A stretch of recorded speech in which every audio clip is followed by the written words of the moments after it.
British economy won't save itself, so if you could just hum in along to the next till, that'd be absolutely splendid. It doesn't matter if you need the item that you're actually buying, it's just as long as you're spending the money. Thank you very much. This is a public service announcement brought to you by the Government's Department for Brainwashing and Propaganda. Stay separate, stay scared, be afraid, carry on shopping. Thank you. You over there, wipe that off your face immediately. When other people see you smiling, it encourages them to smile more. So if you must smile, please have the decency to cover your mouth and not infect other people with your happiness. Here is a summary of the headlines today, brought to you by Fox News. Terrorism, terrorism, terrorism, terrorism. War on terror, war in Afghanistan. Terrorism, terrorism, terrorism, terrorism. Al-Qaeda, Mohammed Jihad, terrorism. Thank you. But Alex, surely not. Surely the mainstream media isn't lying to us. That's right, Geoff. You should never question anything you read or see in the mainstream media. Nobody is lying to you. Everything in the mainstream media is completely true.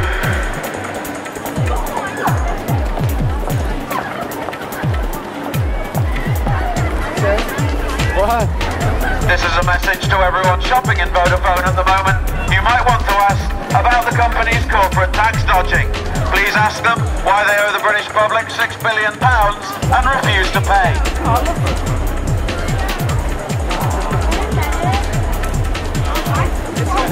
If after all this you still want to support these corporate tax dodgers, I recommend that anything you buy in there, you demand tax-free.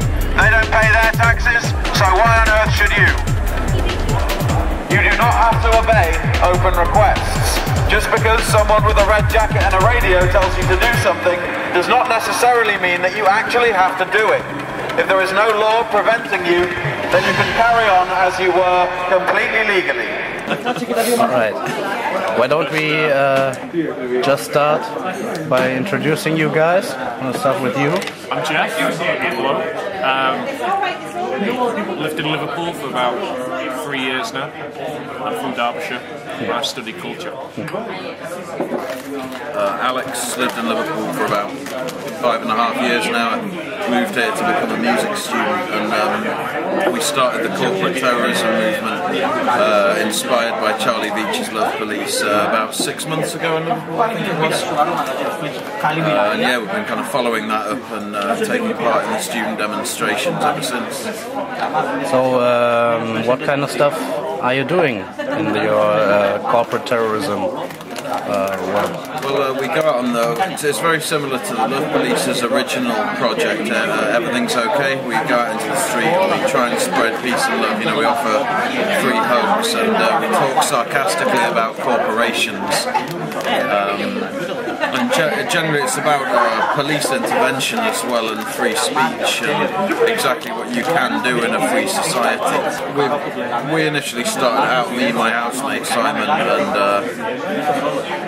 Amy, we started it about 6 months ago, I guess. I think it was last June when we first...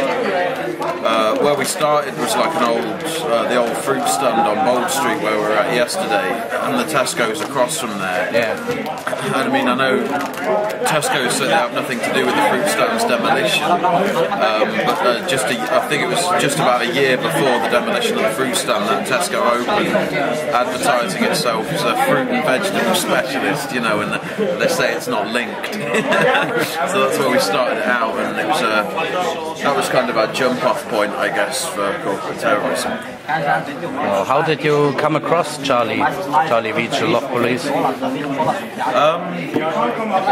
My friend Anna, actually, I was at her house one night, and she'd seen the videos, and she showed them to me, and I just thought it was absolutely brilliant, because I remember at the time, you know, with the whole political atmosphere, I was getting very depressed, because, you know, whether it's Labour or Conservative or Liberal Democrat, you know, all the politics are the same, and the same things happen. And I just felt that kind of within our current system of voting and democracy, that things were useless, and I felt really sort of powerless as an individual. But then when I saw Everything's Okay, you know, it really genuinely changed my life, you know. it made me see things a lot brighter, and Charlie Beach and Danny Shine as well, I think, should take a lot of the credit for this. You know, showed us that there are other ways to protest and make a difference in the country. I think what the thing is with Charlie and the Love Police, what we do with corporate terrorism, it's not about, you know, people say, well, you never overthrow a government with that, you'll never change anything directly from the top. But what I mean, say, what I do now, you know, I got into demonstrating and I joined the Socialist Workers' Party after I saw Charlie and Danny doing their thing, and it really, I think a lot of people feel that way, that the Love Police have tuned people into what's actually going on, and they've kind of taught people to question things that they read in the mainstream media. And, I mean, before I saw the Love Police, I got the impression that, you know, I used to feel very isolated in society, because you sort of think, well, this seems mad to me, you know, the system we live in. But then, because you feel isolated, you think, well, I must be the only one who thinks that. But like with Charlie and Danny, you see them and you think, so I'm not the only one here.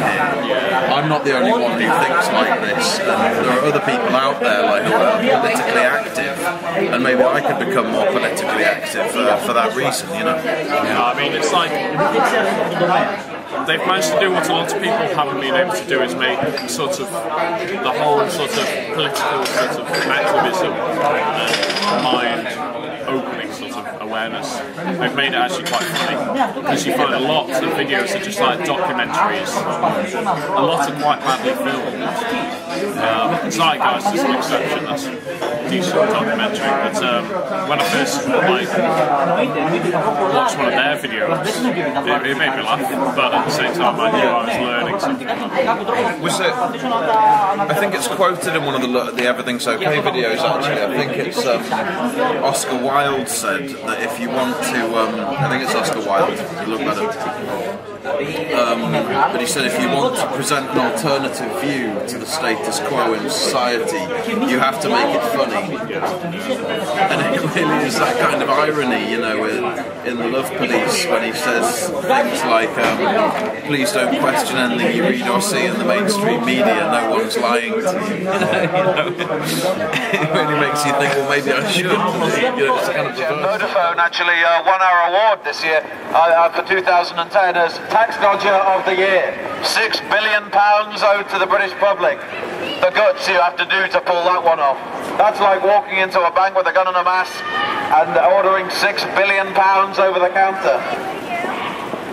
What brave souls! And what experiences have you had with the authorities, police or public? I love their costumes, their attitude, everything. I mean, we've had, like we were saying earlier, you know, there's police out there who, like my personal shadow at demonstrations, Ian, you know, he's a nice chap, and I think he agrees with us largely on our political viewpoints. You know, we should stop the cuts, stop the rising tuition fees and all of that. You know, so he's been good, but then you get other police who step in and actively try and dismantle the demonstrations. You know, like some of the inspectors who go on the demonstrations are actually quite nice, but then you find it's like the lower ranking police officers who kind of make it a personal, almost vendetta sometimes against demonstrators, just because you're speaking out against them. That makes you angry. I think a lot of the police, I mean, what we try and do on the megaphones is we try and reason with the police, and we're not against them as individuals, you know, but we're sort of against the institution. I mean, like I said, I've got a shadow at demonstrations, and I think just because I talk on a megaphone, should I have a shadow, like a police officer specifically assigned to me at a demonstration to make sure that I'm not doing anything naughty? Like, Makes you feel important. Well,